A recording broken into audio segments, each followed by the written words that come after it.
Strategies for passing part 3, the IELTS speaking part 3. The first and very important is called opinion, reason, explain, then example. What does it mean? In part 3, as you've been told, you'll be asked in most cases to say whether you agree or disagree. Simply means you'll be given your opinion, okay? Right, so you are going to take a stand on either of the opinions. So if you agree, you are going to say you agree. If you disagree, you are going to say you disagree.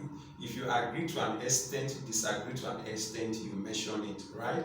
Now, then you give reason or reasons for your stand. Then you explain the reasons one at a time, okay? Then you give an example where necessary. This is how to communicate your idea. This is how to communicate your information. Strategy number 2, you should use key phrase, okay, from the topic as you speak. Take keywords from the question you were asked and then you engage it while you are speaking.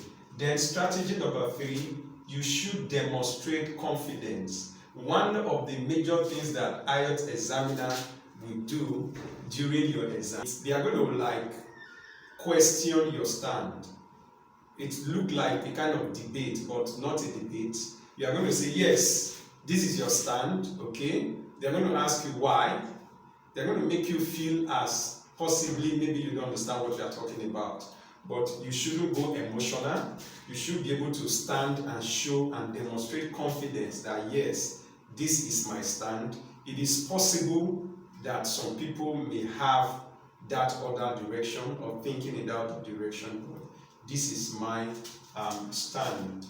So you should show confidence, right? Then you should speak at length. You should speak between 5 to 7 sentences. While you speak at length, ensure you keep to the topic, okay? Stay focused on the topic, but try to expatiate, try to elaborate, try to explain, and give convincing information. Then, very, very key under part 3, you are to generalize rather than pointing fact or figure to yourself, okay?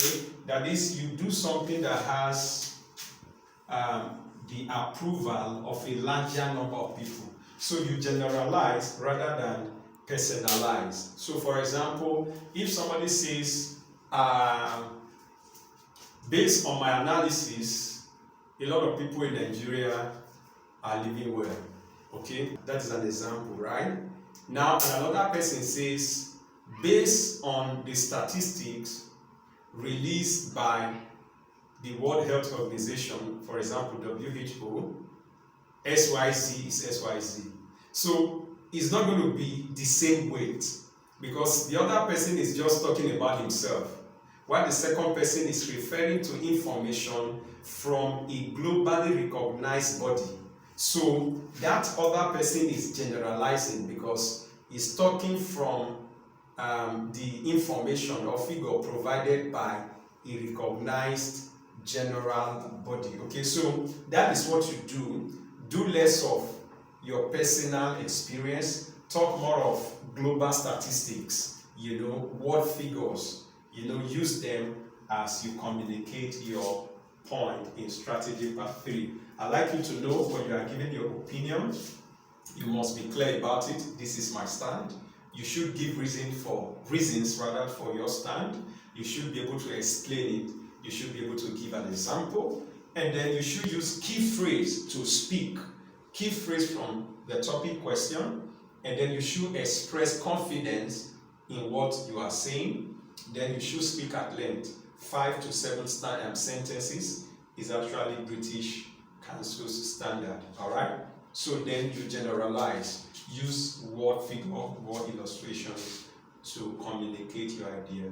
Overall, you should be bold, you should speak with confidence, you should give the examiner the opportunity to enjoy your verbal expertise. You should be able to speak and make sure the person you are talking to understand what you are saying. So with all of this in view, I'm very confident that you do very well in your IELTS speaking test. Thank you very much for watching.